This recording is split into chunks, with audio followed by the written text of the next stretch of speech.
নমস্কার, স্বাগত সবাইকে। আমাদের সবারই অর্থ রোজগার করবার ইচ্ছে আছে মনে, অনেক অনেক টাকা হবে এই স্বপ্ন আছে মনে, সবার থেকে এগিয়ে যাব এই বিশ্বাস ভরসাও আছে মনে। কিন্তু আমাদের কার হাতে কত অর্থ থাকবে বা কে কতটা রোজগার করতে পারবেন এটা আমরা জানি না। এটাই হচ্ছে সবথেকে বড় ডিফল্ট, এটাই হচ্ছে সবথেকে বড় হতাশার বিষয়। আমরা জানি না যে আমাদের কত রোজগার আমাদের ভাগ্যে লেখা আছে। অনেকে না পেলে বলেন যে এটা কপালের দোষ, আবার কেউ পেলে বলেন যে ভগবান আমায় দুহাত খুলে দিয়েছেন, দুহাত তুলে দিয়েছেন, আমায় আশীর্বাদ করেছেন, ছাপ্পাড় ফাড়কে মুঝে মিলা হ্যায়।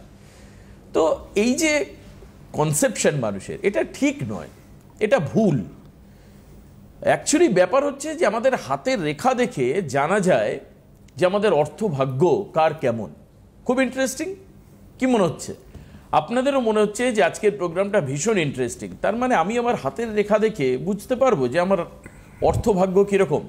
সম্ভব, কিভাবে সম্ভব সেটা নিয়েই আজকের আলোচনা হবে সিটিভিএনের এই লাইভ অনুষ্ঠানে। আমাদের সঙ্গে রয়েছেন জ্যোতিষ প্রজ্ঞা, ভারতবর্ষের বিখ্যাত জ্যোতিষদের মধ্যে অন্যতম সুদীপ আনন্দ। লাইভ অনুষ্ঠানে স্বাগত জানাই সুদীপ দাকে। ধন্যবাদ, শুভেচ্ছা দেবরিদা, আপনাকে সকলকে শুভেচ্ছা, অভিনন্দন, ভালোবাসা। দেখুন, একটা কথা বলি, সেটা হচ্ছে অর্থভাগ্য বা অর্থের যে একটা সাইড জীবনে খুব দরকার প্রত্যেকটা মানুষের চলার পথে, প্রত্যেকটা স্টেপে। মানুষের আজকে এমন একটা জায়গা দাঁড়িয়ে গেছে, একদম বাস্তব। হ্যাঁ, বহু পৌরাণিক যুগে একদম সেই সময় বিনিময় প্রথা ছিল, কিছুর বিনিময়ে কিছু দেওয়া হতো।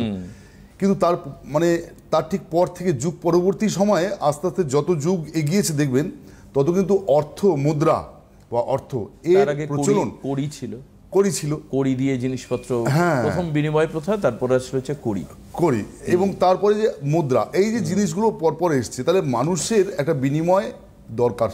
সেই বিনিময়টা হচ্ছে একটা শক্তি, বিনিময়টা হচ্ছে একটা শক্তি। একজন অর্থের একটা ভালো ডেফিনিশন দিয়েছিলেন বিশেষ একজন ব্যক্তি। তিনি বলেছিলেন যে অর্থ হচ্ছে বা টাকা পয়সা, এগুলো হচ্ছে একটা শক্তি। যেমন মানুষের মানসিক শক্তি, দৈহিক শক্তি, বিভিন্ন পৃথিবীতে বিভিন্ন শক্তি দ্বারা চালিত হচ্ছে সব কিছু, তেমনি অর্থ হচ্ছে একটা শক্তি।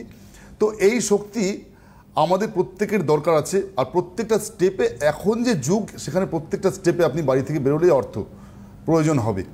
তো এখন দেখুন, আমরা সেই অর্থটা কার কি কতটা হবে, সমৃদ্ধি কতটা তার জীবনে আসবে, আর্থিক সমৃদ্ধি, সেটা ডিপেন্ড করবে কিন্তু অনেকগুলো ম্যাটারের উপরে। আর সেই ম্যাটারের প্রতিচ্ছবি আমাদের হাতের তালুতে চলে আসবে, হাতের তালুর মধ্যে চলে আসে। আপনি ছোটোবেলা থেকে বা আমরা প্রত্যেকে ছোটোবেলা থেকে বড় হওয়ার সঙ্গে সঙ্গে আর্থিক দিক নিয়ে আমরা কতটা ভেবেছি বা আর্থিক সমৃদ্ধির পথে আমরা কতটা এগিয়েছি, সেগুলো কিন্তু প্রত্যেকটা জানবেন যার যেখানে যে প্ল্যানেটটা আর্থিক শুভত্ব দেওয়ার কথা সে দিয়েছে কি না, এই যে জায়গাটা, এবং তার সঙ্গে অ্যাস্ট্রো নেচারে তার মধ্যে সে আর্থিক প্রভাব তার নেচারের মধ্যে পড়েছে কিনা, তবেই এই হাতে সেটা একদম ফুটে উঠবে যে আপনার অর্থভাগ্য কেমন। আপনার অর্থভাগ্য কি দেখে বুঝবেন হাতে যে অর্থ কেমন আসবে? দেখুন, আমি আজকে একটা হাতকে দেখাচ্ছি। এই হাতটা একটু আনা হোক। এই হাতটা দেখুন, এই যে হাতটা দেখতে পাচ্ছেন, এই হাতটা আমরা দেখতে পাচ্ছি কি, যে এই যে আমাদের ইন্ডেক্স ফিঙ্গার বা ফার্স্ট ফিঙ্গার, যেটা তর্জনী আঙ্গুল বলি, তার ঠিক নিচে, তার ঠিক নিচটায় যদি কোনো চতুষ্কোণ থাকে, বা ত্রিভুজ আকৃতি কিছু থাকে, 1 নম্বর। 2 হচ্ছে যে এই যে রাহুস্থান দেখতে পাচ্ছেন, রাহুস্থান কোনটা?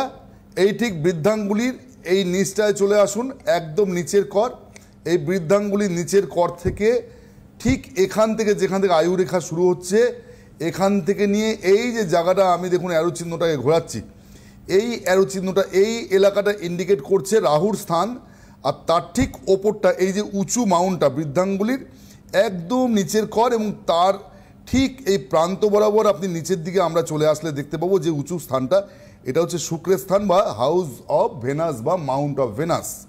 তো এই যে এইবার এই ঠিক মাউন্ট অফ ভেনাসের যে ওপরটা রাহু স্থান, এই রাহু স্থানে যদি দেখা যায় যে কোনো রেখা আমাদের এই জায়গাটাকে বেষ্টন করে আছে, এই বৃদ্ধাঙ্গুলিটাকে এই ঠিক নিচের করের তার নিচ থেকে এইভাবে হালকা গোল করে বেষ্টন করে আছে, তাহলে জানবেন একটা যদি থাকে তাহলে আপনাকে মোটামুটি জীবনে অর্থ দেবে, চলে যাওয়ার মতো অর্থ দেবে।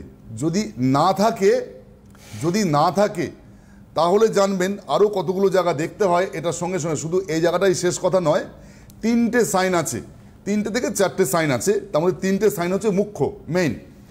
এই যে সাইনটা যদি থাকে, এই রাহুর এই জায়গাটাকে যদি কোনো গোল রেখা, হালকা কোনো এইভাবে গোল রেখা যদি ঘিরে থাকে, যদি না থাকে তাহলে জানবেন তার জীবনে অর্থ আসলে সে অর্থকে ধরে রাখতে পারবে না। অর্থ আসবে কিন্তু অর্থকে ধরে রাখতে পারবে না। যদি এখানটা হালকা বেষ্টন করে একটি রেখা থাকে, তার জীবনে অর্থভাগ্য ভালো, শুভ এবং মোটামুটি ভালো দিন চলে যাবে। যদি দেখা যায় এখানে 2টি রেখা পরপর ঠিক এইভাবে গোল করে আছে, তাহলে জানবেন তার আর্থিক ভাগ্য বেশ ভালো এবং তার সঙ্গে সঙ্গে তার পারিবারিক সূত্রে সে অনেক অর্থ রোজগার মানে পাবে, গেইন করবে পারিবারিক সূত্রে। সেটা পিতৃবৈভব হতে পারে, মাতৃবৈভব হতে পারে, কোনো দিক থেকে সে পাবে, মানে পূর্বসূরীদের থেকে সে সম্পদ লাভ বা অর্থ লাভ করবে।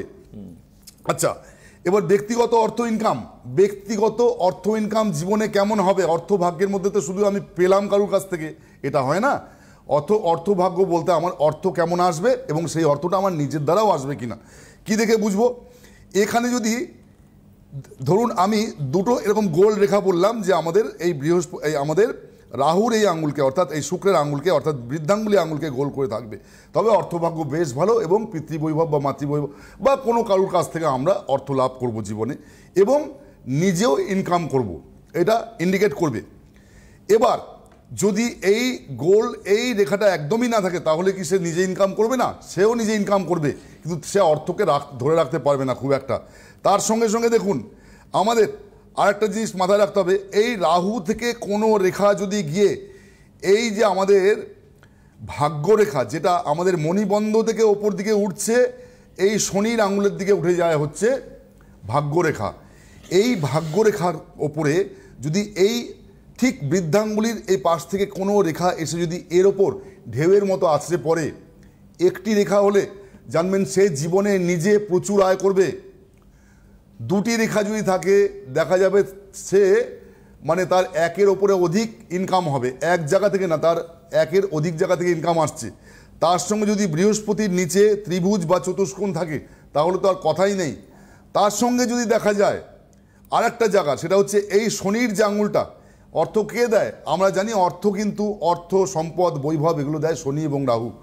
যদি দেখা যায় এই যে শনির আঙুলটা এর নিচে কোনো স্ট্রেট লাইন ভাগ্যরেখার সঙ্গে হালকাভাবে যুক্ত হয়েছে, তাহলেও জানবেন সে জীবনে প্রচুর অর্থ ইনকাম করবে। তার সঙ্গে সঙ্গে যদি দেখা যায় যে আমাদের এই যে ভাগ্যরেখা, এই ভাগ্যরেখার সঙ্গে কোনোভাবে চতুষ্কোণ বা ত্রিভুজের মতো আকৃতি কিছু জুড়ে আছে সাইডে, তাহলেও জানবেন সে শিল্পপতি হতে পারে, এত অর্থ তার জীবনে হবে। একাধিক ঘরবাড়ি, একাধিক গাড়ি, একাধিক জমি জায়গা, ব্যাংক ব্যালেন্স অফুরন্ত, এটা ইন্ডিকেশন। তার সঙ্গে সঙ্গে জানবেন আর একটা জায়গা, সেটা হচ্ছে কেতু। ঠিক এই জায়গাটা হেডলাইনটা দেখাচ্ছি, এই হেডলাইনের ঠিক নিচে যদি কোনোভাবে ত্রিভুজ চিহ্ন বা যদি দেখা যায় যে ওখানটায় ঠিক হেডলাইনটা আমি দেখাচ্ছি, দেখুন ভালো করে আপনারা লক্ষ্য করুন, এই যে আমার অ্যারো চিহ্নটা একটু ভালো করে লক্ষ্য করবেন, এই যে হেডলাইনের জাস্ট এই নিচে এই জায়গাটা কেতুর স্থান, এই জায়গাটায় যদি কোনো ত্রিভুজ চিহ্ন অথবা যদি কোনো স্টারের মতো চিহ্ন থাকে, স্টার, এই দুটো চিহ্ন যদি থাকে তাহলে জানবেন, এর মধ্যে কোনো একটি চিহ্ন থাকলে জানবেন যে তার বিজনেস থেকে প্রচুর ইনকাম হবে, বিজনেস তাকে প্রচুর অর্থ দেবে, একদম গ্যারান্টেড। আর বিজনেস থেকে ইনকাম আর একটা জায়গা থেকে হয়, এই বুধের মাউন্টের নিচে যদি দেখা যায় বুধের কোনো একটা বেষ্টনী, এরকম বুধের আঙুলটাকে বেষ্টন করে আছে কোনো একটা রেখা, এরকম তার রেখার গতিটা ঊর্ধ্বমুখী, এভাবে আসলে বিবাহ রেখা বলি সেটাকে, তার পাশ দিয়ে কোনো রেখা যদি হালকাভাবে উঠে যায় ওপর দিকে, অর্থাৎ এই কড়ি আঙুলটাকে মানে স্মল ফিঙ্গারকে যদি হালকা গোল করে বেষ্টন করে ওপর দিয়ে কোনো রেখা উঠতে থাকে, বা ওখানটায় কোনো যদি দেখা যায় স্টার চিহ্ন আছে, তাহলে জানবেন তার বিজনেস থেকে, যে কোনো বিজনেস থেকে প্রচুর ইনকাম। আর আদার্স আগের যেগুলো বললাম সেগুলো চাকরি থেকেও হতে পারে, বিজনেস থেকেও হতে পারে, কোনো জায়গা থেকে ইনকাম হতে পারে, অর্থাৎ অর্থভাগ্য ভালো দেখাবে, এই হচ্ছে কথা, গ্যারান্টেড, একদম গ্যারান্টেড। তার সঙ্গে এই রাহুর জায়গাটা একটু ফুলে থাকবে, আমি যে জায়গাটা বললাম এই রাহুর জায়গাটা একটু উঁচুর দিকে ফুলে থাকবে। যত যার অর্থ বেরিয়ে যাওয়ার জায়গা, ঋণে ধারে জর্জরিত, খুব ভালো করে মিলিয়ে নেবেন আজকে আমার এই কথাটা, খুব ভালো করে মিলিয়ে নেবেন আপনারা প্রত্যেকে। যাদের এই যে দেখছেন আমাদের বৃদ্ধাঙ্গুলি, এই বৃদ্ধাঙ্গুলির এই ঠিক নিচে এই যে জায়গাটা আমি ঘোরাচ্ছি, এটা কিন্তু নয়, আপনারা ভুল করবেন না ভুল ভেবে। সেটা হচ্ছে এই যে উঁচু জায়গাটা, এটা আমি বললাম মাউন্ট অফ ভেনাস, এটা হচ্ছে ভেনাসের জায়গা, এটা না, এটা ঠিক ওপর দিকটা, এই যে একটু নিচু জায়গাটা বৃদ্ধাঙ্গুলির এই সাইড দিয়ে আর আয়ুরেখার পাশ দিয়ে জাস্ট শুরুর জায়গা থেকে এই যে গোল জায়গাটা, এই জায়গাটা যদি যত যার চেপে বসা হবে, জাল চিহ্ন থাকবে, ক্রস চিহ্ন থাকবে, কোনো জব চিহ্ন থাকবে, এইগুলো যদি থাকে তাহলে জানবেন, বা খুব হেজি থাকে এবং চেপে বসা থাকে, বা কুয়োর মতো গোল কোনো চিহ্ন থাকে, তাহলে জানবেন সে অর্থে একদম ঋণের ধারে ডুবে গেছে, একদম গ্যারান্টেড। আমার কথাটা মিলিয়ে নেবেন, তাহলে জানবেন সে অর্থে ঋণের ধারে ডুবে গেছে প্রায়। আর ওই মাউন্টটা যদি একটু উঁচু থাকে এবং হালকা একটু মানে হালকা একটু গ্লো দেয়, তাহলে জানবেন, এবং তার সঙ্গে যে সাইনটা বললাম সিগন্যালগুলো ওগুলো যদি থাকে, তাহলে জানবেন অর্থ হিউজ পরিমাণে জীবনে হবে, অর্থভাগ্য ভীষণ ভালো হবে। আমি এত কিছু আপনাদেরকে বলে দিই, দেখুন এত কিছু আমার মনে হয় না অনেকেই বলে না এইভাবে এত খুলে, কম শোনা যায়, এত খুলে শিখিয়ে দেয় সুদীপ আনন্দ ছাড়া মনে হয় খুব একটা, মানে আমার মনে হয় এই একটা এপিসোড দেখলেই এবং মানুষ নিজে হাত দেখলেই তার নিজের ভাগ্য সে মোটামুটি ভাবে জেনে নিতে পারে। হ্যাঁ, আমার মনে হয় সুদীপ আনন্দ একমাত্র আপনাদেরকে এত পুঙ্খানুপুঙ্খভাবে আপনাদেরকে শিখিয়ে দিই যে নিজেরটা নিজে দেখুন, এই জায়গাগুলো দেখুন, এবার তার জন্য খারাপ জায়গা থেকে ভালো করার জন্য সুদীপ আনন্দ আপনাদের পাশে আছে, এর প্রতিকার আছে। আপনি বলছেন যে এর প্রতিকার আছে এবং সেই প্রতিকার করলে আর্থিক জায়গাটা রিপেয়ার অবশ্যই হবে, মানে রোজগারের জায়গাটা ঠিক হবে, প্রপার জিনিস যথাযথ জিনিস নিতে হবে, যথাযথ রেমেডি নিতে হবে, এবং আপনারও জীবনে কিছু জিনিসকে পালন করতে হবে। শুধু হাতে জিনিস নিয়ে আমি ভাবলাম যে বিশাল কিছু হয়ে যাবো তা না, আপনাকে জিনিস কিছু এটা পড়ার সঙ্গে সঙ্গে কিছু জিনিস মেনটেন আপনার নিজেকেও করতে হবে, নিজের পাওয়ারকে, নিজের প্ল্যানেট পাওয়ারকে আপনার এনহ্যান্স করতে হবে, পজিটিভ পাওয়ারকে, পজিটিভ ঊর্জা শক্তিকে এনহ্যান্স করতে হবে, আপনাকে নিজেকে পেতে হবে, সেটা পাওয়ার জন্য চেষ্টা করতে হবে নিজেকেও, এবং তার সঙ্গে সঙ্গে প্রপার রেমেডি পড়তে হবে। ঠিক, তাহলেই সমাধান সূত্র পাওয়া যাবে। কিন্তু আপনি আপনার প্রবলেমটা নিজের হাতে নিজের রেখা অনুযায়ী এই এপিসোডটা দেখলে অন্ততপক্ষে বুঝতে পারবেন। একজন রয়েছেন ফোনে, আমি ফোনটা নিয়ে নিই। কে আছেন ফোনে? হ্যালো। হ্যালো, হ্যাঁ নমস্কার ম্যাডাম, কোথা থেকে বলছেন? নমস্কার স্যার, দুজনকেই নমস্কার জানাচ্ছি। হ্যাঁ, কোথা থেকে বলছেন? আমি গড়িয়া থেকে বলছি। গড়িয়া থেকে বলছেন। কেমন লাগছে দাদার অনুষ্ঠান দেখতে? ভীষণই ভালো, আমি গিয়েও উপকার পেয়েছিলাম। কোথায় এসেছিলেন? আপনি নিজে এসেছিলেন? না, আমার মেয়ের জন্য গেছিলাম। হ্যাঁ, মানে আপনি নিজে এসেছিলেন দাদার কাছে, তাই? হ্যাঁ। আচ্ছা, মেয়ের কি ব্যাপারের জন্য এসেছিলেন? মেয়ের এই চাকরির ব্যাপারে, এমবিএ পড়ার ব্যাপারেই গেছিলাম। আচ্ছা, তা এখন মেয়ে কি করছে? হ্যাঁ, এখন মেয়ে এমবিএ কমপ্লিট করে খুব ভালো জায়গায় চাকরি। বাহ, খুব ভালো।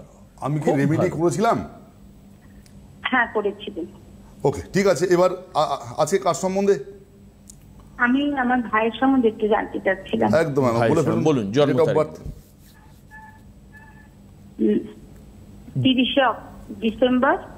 30শে ডিসেম্বর 1991। টাইম বলুন।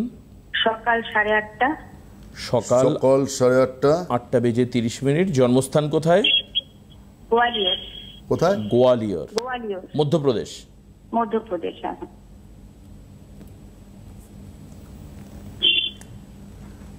আচ্ছা, গোয়ালিয়র, তাই তো? হ্যাঁ। আচ্ছা, দেখুন এইখানটার ইন্ডিকেশন আমি আপনাকে বলে দিচ্ছি, ঠিক এই জায়গাটায় ইন্ডিকেট করছে। কি বার ছিল সেদিন? সোমবার। ওকে, সোমবার মিলেছে। দেখুন, মকর লগ্ন, তুলা রাশি, স্বাতী নক্ষত্র, ঠিক আছে? মকর লগ্ন, তুলা রাশি, স্বাতী নক্ষত্র, তার লগ্নে শ্রবণা নক্ষত্র, মকর লগ্নে শ্রবণা নক্ষত্র আছে 17°45'। এইরকম শ্রবণা নক্ষত্র যদি মকর লগ্নে থাকে তাহলে জানবেন মকর লগ্নে শ্রবণা নক্ষত্র এমন জায়গায় আছে 17°। মকর লগ্ন তো ওর 30শে ডিসেম্বর 1991। হ্যাঁ তাই তো লিখেছি, 30শে ডিসেম্বর 1991, 30/12/1991। হ্যাঁ হ্যাঁ হ্যাঁ আচ্ছা, আপনি কি ডেট ঠিক আছে? হ্যাঁ 30/12/1991, 8:30 সকালবেলা, গোয়ালিয়রে জন্ম। হ্যাঁ হ্যাঁ হ্যাঁ আপনি যা বলেছেন আমি এখানে যা লিখেছি তাই। হুম হুম এটা গোয়ালিয়র তো? হ্যাঁ হ্যাঁ গোয়ালিয়র। মধ্যপ্রদেশ? মধ্যপ্রদেশ। সোমবার ছিল তো? সোমবার ছিল। তাহলে তো এটা মকর লগ্ন ইন্ডিকেট করছে। তুলা রাশিটা জানি। লগ্নটা জানতেন না তো? না, লগ্নটা জানি। আমি যা বলেছি সেটা মকর লগ্ন, ঠিক আছে। যাই হোক, রাশি কি তুলা? হ্যাঁ হ্যাঁ হ্যাঁ তা তো ঠিকই আছে। যাই হোক, এবার শুনুন, এখানে থাকলে তারা কি হয়, উচ্চাকাঙ্ক্ষী হয়, খুব রুচিশীল হয়, যে কোনো জিনিসটা তাদের খুব পছন্দ মতো তারা করতে ভালোবাসে, নিজের চয়েসে চলে ম্যাক্সিমাম দেখা যায়, এবং খুব উচ্চাকাঙ্ক্ষী হয়, তারা উচ্চাবিলাসী উচ্চাকাঙ্ক্ষী, ঠিক আছে। জীবনে এটার একটাই নেগেটিভিটি থাকে, সেটা হচ্ছে অতিরিক্ত কনফিডেন্স। অতিরিক্ত কনফিডেন্সের জন্য তাদের অনেক সময় ক্ষতি হয়, মানে ওভার কনফিডেন্স থাকে যার জন্য অনেক সময় ক্ষতি হয়, ঠিক আছে। ঠিক বললাম? হ্যাঁ হ্যাঁ দেখুন, এই লগ্নে শনি, এবং এইখানে লগ্নের উপরে শনি, চন্দ্র হচ্ছে মানে দশমে, এবং এইখানে দেখতে পাচ্ছি বুধ শুক্র মঙ্গল একাদশে। তাহলে এর ক্ষেত্রে কিন্তু সব সময় একটা জিনিস মাথায় রাখতে হবে, এ কিন্তু সব সময় দেখবেন জীবনে অনেক দূর এগোবে, মানে এ জীবনের সব জিনিসটা বেশ পজিটিভ, সব কিছুতে অনেক দূর এগোতে চায়, খুব পজিটিভ। কিন্তু সব থেকে বড় জিনিস হচ্ছে এই যে দ্বাদশে রবি রাহু, এই দ্বাদশে রবি রাহু ওকে আইনি কোনো নেগেটিভিটির দিকে নিয়ে যাবে। আইনি পরামর্শ ওকে নিতে, মানে একটু আইনি পরামর্শ, জটিলতার দিকে যেতে পারে, থেকে বাইরে থাকতে হবে, এবং আইনি পরামর্শ কোনো কিছু হলে আইনি পরামর্শ যেন অবশ্যই নেয়।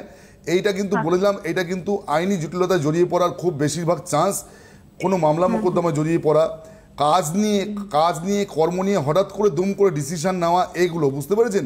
কিন্তু নিজে খুব ক্রিয়েটিভ, অনেক বড় হওয়ার দিকে জীবনে যাবে, একের অধিক জায়গা থেকে ইনকাম করবে জীবনে। প্রমোশন তো বহুদিন ধরে হচ্ছে না, এইখানে ইন্ডিকেট করছে প্রমোশন প্রায় 2.5-3 বছর ধরে প্রমোশন হচ্ছে না, তাই তো? তা প্রমোশনটা, হ্যাঁ আমি যা বললাম, প্রমোশন 2.5-3 বছর ধরে হচ্ছে না তো? তাহলে এই প্রমোশনটা জানবেন এবার হলো বলে, এবার হবে, এবার খুব শিগগিরই, আর 5-6 মাসের মধ্যে প্রমোশন হওয়ার কথা, ঠিক আছে। ম্যাক্সিমাম 5 মাস। এর জন্য কোনো প্রতিকার বা সাপোর্ট লাগবে যাতে ভালো প্রমোশনটা যাতে ভালো হয় আমি বলে দিচ্ছি। এখানে এনার একাদশ হাউসে অনেকগুলো গ্রহ আছে, 3টে, এটা খুব ভালো সাইন। লগ্নেও খুব সুন্দর লগ্নপতি, কিন্তু সব থেকে একটা নেগেটিভ জায়গা হচ্ছে যেটা, সেটা হচ্ছে মানে এর দেখুন এই যে এর রবি এবং রাহু দ্বাদশে, এই জায়গাটা নিয়ে সব থেকে বড় চিন্তার বিষয়। এই জায়গাটাকে প্রতিকার করা উচিত, ঠিক আছে। এই জায়গাটা প্রতিকার করবেন। আংশিক কালসর্পযোগ আছে, এটাকে অনন্ত কালসর্পযোগের আংশিক বলা হয়, যার জন্য এই জায়গাটা প্রতিকার করা দরকার, এবং গ্রহণ যোগ রয়েছে, গ্রহণ যোগের প্রতিকার দরকার, ঠিক আছে। এবারে সব ওকে আছে, খুব বেশি কিছু রেমেডি লাগবে না, রেমেডি খুব হালকা লাগবে, একটি রেমেডিতেই কাজ হয়ে যাবে, বেশি কিছু লাগবে না। আপনি খানিকটা চিন্তামুক্ত হলেন, তাই তো? আপনার কথা শুনে তাই মনে হচ্ছে। আপনি স্যারের সঙ্গে যোগাযোগ করুন, নিশ্চয়ই উনি গাইড করবেন। আপনি ম্যাক্স টু ম্যাক্স 8 থেকে 10 মাসের মধ্যে আপনি বুঝতে পারবেন যে কোথায় গেছে, কি হয়েছে, কারণ 6 মাসের মধ্যেই ওর একটা পরিবর্তনের জায়গা রয়েছে। এবং দ্বিতীয়ত আপনার রেমেডি হেল্প করবে যাতে সেই পরিবর্তনটা ওর জন্য ফ্রুটফুল হয়। আপনি ভাবতে পারেন যে 6 মাসের মধ্যে তো পরিবর্তন রয়েছে, তাহলে আর আমার কি আছে, কোনো চিন্তা নেই, আমি শুয়ে পড়ি, তা নয়। রেমেডি সবসময় একটা তাগত তৈরি করে মানুষের মধ্যে, একটা ইন্সপিরেশন তৈরি করে, একটা ঊর্জা তৈরি করে, একটা পাওয়ার তৈরি করে। অবশ্যই ঊর্জা, সেই পাওয়ারটা ওর ডেভেলপমেন্টকে আরো বেশি এগোতে সাহায্য করে, পজিটিভ ঊর্জা শক্তিকে বাড়িয়ে দেয়। প্রপার রেমেডি পজিটিভ ঊর্জা শক্তিকে বাড়িয়ে দেবে। নেগেটিভ যদি কিছু পড়েন, অনেক সময় অনেকে ভুলবশত নেগেটিভ, তখন নেগেটিভ ঊর্জা শক্তি পেয়ে যায় মানুষ, খারাপ দিকে যায়। কিন্তু আপনি যদি প্রপার রেমেডি পড়েন, পজিটিভ ঊর্জা শক্তি, এটা গ্যারান্টেড। ওই জন্য অনেকে বলেন যে স্টোন পরে আমার তো কাজ হচ্ছে না, তার মানে দেখা যাবে যে আপনাকে কেউ ভুল স্টোন প্রেসক্রাইব করেছে, রাদার আপনার খারাপ হতে পারে। এই কারণের জন্যই অথেন্টিক ভালো দেখুন আমি একটা যে কোনো প্রোডাক্ট কিনতে গেলে তার গুণমান দেখি। Exactly. এখন অ্যাস্ট্রোলজার কাছে আসতে গেলে আমি তার গুণমান দেখবো না কেন? অনেক কিছু দেখতে হয়, একটা স্টোন দুম করে কেউ দিল দুম করে তা না, রিফ্র্যাক্টিভ ইন্ডেক্স দেখতে হয়, তার মধ্যে ইনক্লুশন দেখতে হয়, কালার দেখতে হয়, কালার গ্র্যাভিটি দেখতে হবে, এবং তার সঙ্গে সঙ্গে রিফ্র্যাক্টিভ ইন্ডেক্স দেখতে হবে, কাটিং দেখতে হবে। একটা জেমস পরে ফেললাম, একটা গ্রহরত্ন দুম করে পড়লেই হবে না, একদম সেটাকে আপনার প্রপার পড়ছেন কিনা সেটা দেখতে হবে। আরো আমার অনেক জন্য কিছু সেটা ঠিক কিনা, ঠিক কিনা, তার মধ্যে কসমিক পাওয়ার কতটা আছে, তাই না, এগুলো দেখতে হবে, তবে জানবেন কাজ অবশ্যই পাবেন। একদম। আর কেউ আছেন ফোনে? না, ফোনে নেই, কিন্তু আমি বলে দিচ্ছি নিচে যে বুকিং নাম্বার রয়েছে সেই বুকিং নাম্বারে আপনারা ফোন করে বুক করতে পারেন। টিভি স্ক্রিনের নিচে যে নাম্বারগুলো ডেট ওয়াইজ যাচ্ছে এই নাম্বারগুলো হচ্ছে চেম্বার। এই যে দেখুন নিচে যেমন এখন 6 কন্টাইতে চেম্বার রয়েছে, মানে কাঁথিতে চেম্বার রয়েছে। 5 তারিখে মেদিনীপুর পরে রয়েছে। দেখুন 10 তারিখে হাওড়া রয়েছে। হ্যাঁ, 5 তারিখে কিন্তু মেদিনীপুর, 5 তারিখ হচ্ছে 6 তারিখে মেদিনীপুর কাঁথি। রয়েছে, মানে আজকে 4 তারিখ, আগামীকাল মেদিনীপুর বলছেন, আগামীকাল 6 তারিখ তো কাঁথি বললাম। দেখুন 14 তারিখে হচ্ছে বোলপুর চেম্বার রয়েছে। এই চেম্বারগুলোকে নক করুন এবং যার যেখানে সুবিধা হয় সেই অনুযায়ী চেম্বার বুক করুন, যার যেখানে সুবিধা হয় সেখানে সেই চেম্বার বুক করে আপনি চেম্বারে আসুন। হ্যাঁ, আমি আজকে ছোট্ট একটা সুপ্রভাবী ক্রিয়া, এত সহজ, এর থেকে সহজ সুপ্রভাবী ক্রিয়া পাবেন না। আর্থিক স্থিতিকে বাড়ানোর জন্য এত সহজ। দেখুন, আপনারা ভাববেন যে বাবা এত সহজ, আপনারা প্রত্যেক শুক্রবার, আমরা যদি প্রত্যেক শুক্রবারে আর প্রত্যেক বুধ এবং শুক্রবার এই দুটো বারে যদি শরীরে আপনি সেন্ট স্প্রে করেন, 1 নম্বর, 2 হচ্ছে স্নানের জলে একটু কর্পূর দিয়ে, সামান্য একটু কাঁচা দুধ, একটু হলুদ গুঁড়ো দিয়ে স্নান করতে পারেন। আপনি এটা বুধবারে দেবেন হলুদ গুঁড়োটা, শুক্রবার দিন হলুদ গুঁড়োটা ইউজ করবেন না, সাদা একটু কাঁচা দুধ, গরুর দুধ আর একটু কর্পূর দেবেন শুধু শুক্রবার। আর বুধবার হলে কাঁচা দুধের সঙ্গে কর্পূর দিয়ে একটুখানি আপনি হলুদ গুঁড়ো দিতে পারেন, এই স্নান করবেন। এবং সেন্ট স্প্রে, বিশেষ করে শুক্রবার এবং বুধবার গায়ে সেন্ট বা স্প্রে ইউজ করবেন ভালো কোয়ালিটির করে দেখুন। আমি আপনার এবং খুব ফ্রেশ থাকার চেষ্টা করতে হবে, খুব ফ্রেশ থাকার সবসময় চেষ্টা করতে হবে। আর আরেকটা জিনিস হচ্ছে যে এই যে বললাম কর্পূর, আপনারা সন্ধেবেলায় পারলে বা সকালের দিকে কর্পূরকে জ্বালিয়ে 3 বার কপাল থেকে মাথার ওপর অবধি টেনে দেবেন। আর্থিক স্থিতি বৃদ্ধি, বিশেষ করে সেন্ট আমি যেটা বললাম আর স্নানের জলে যেটা বললাম ওইভাবে করে দেখুন, আর্থিক স্থিতি বৃদ্ধি হয়, এতে হবেই আপনার মধ্যে একটা অন্য ঊর্জা শক্তি, আর্থিক যাকে আকর্ষণ করার জন্য যেটা প্রয়োজন আপনার মধ্যে সেটা আস্তে আস্তে তৈরি হবে। আমার কথা একটু মিলিয়ে নেবেন। আচ্ছা, এবার একটা মাঝখানে প্রশ্ন করি, এই আপনি যে পদ্ধতি করলেন সেই পদ্ধতি করলে ওই ব্যক্তি বা নারীর কি আকর্ষণ ক্ষমতা বাড়বে? কারণ আপনি শুক্রকে চার্জ করার কথা আমি আকর্ষণ ক্ষমতা বলতে দেখুন এটা কি হয়, এটা আর্থিক যাকে বৃদ্ধি করে এবং আকর্ষণ শক্তি, ঊর্জা শক্তিকে বৃদ্ধি করে, যা দিয়ে অর্থ দেখবেন আপনার দিকে আসছে, এটা একদম শিওর। আর সকালের দিকে আপনি চেষ্টা করবেন যে একদম যে ছোট ছোট গাছ টবে বা মাটিতে থাকে সেগুলোকে জল দান করার, দেখবেন পাখিকে খাওয়াবেন, কোনো জীবকে খাওয়াবেন, দেখবেন আর্থিক স্থিতি খুব তাড়াতাড়ি বৃদ্ধিপ্রাপ্ত হয়। বাহ, খুব সুন্দর। মানে যে কাজগুলো করবার জন্য হাজার কেন কিছুই খরচা হবে না সেরকম। একদম। পশু পাখিকে খাওয়াতে অনেকে পছন্দ করেন, তারা করবেন, দেখবেন মানসিকও শান্তি থাকবে। এবং যে পদ্ধতি সেগুলোর মধ্যে দিয়ে চলতে হবে। আবারও বলি, একটা নির্দিষ্ট নিয়ম মেনে যদি মানুষ চলতে পারে তার জীবন উন্নতি আসবে, একদম। অশৃঙ্খলতা আসবে না তার জীবনে, একটা পরিষ্কার কথা। সুদীপানন্দ সেটাই বলতে চাইছেন। কিন্তু এগুলোর মাধ্যমে আপনি ওভারনাইট বড়লোক হবেন না, আপনাকে গ্রহগত যদি কোনো সমস্যা থাকে সেগুলো প্রতিকার করতে হবে, আস্তে আস্তে বৃদ্ধিপ্রাপ্ত আপনি হবেন এবং সেটা আশা করি খুব তাড়াতাড়ি হবেন। কিন্তু আপনাদের প্রপার ওয়েটা মেনটেন করতে হবে, আমাদের শাস্ত্র অনুযায়ী যে ওয়ে সেটা মেনটেন করতে হবে। সবথেকে বড় কথা হচ্ছে এর ফলে যে ভালো লাগা সেটাকে দাম দিয়েও কেনা যায় না। এই যে আপনি যে অ্যাক্টিভিটিস, নিজে পারফিউম লাগিয়ে ভালো ড্রেস পরে সেজে গুজে যদি আমি কোথাও যাই, এই যে ভালো লাগা সেটাকে আপনি দাম দিয়ে কিনতে পারবেন না। আজকে এখানেই শেষ করছি। অবশ্যই অসাধারণ এক অনুষ্ঠান সুদীপানন্দ করলেন। আমাদের আবার দেখা হবে সুদীপদার অনুষ্ঠানে আগামী সোমবার ঠিক সন্ধে 6:35 আমাদের সঙ্গে থাকবেন। আর যাদের অর্থভাগ্য জানা দরকার তারা একবার এই প্রোগ্রাম দেখে নিজের হাতের সঙ্গে মিলিয়ে দেখবেন তো ঠিক হচ্ছে কিনা। ত্রুটি বিচ্যুতি থাকলে অবশ্যই যোগাযোগ করবেন। আজকে এখানেই শেষ করব। 6:35 সোমবার দেখা হচ্ছে। অনেক ধন্যবাদ সুদীপ দাকে। নমস্কার সবাইকে।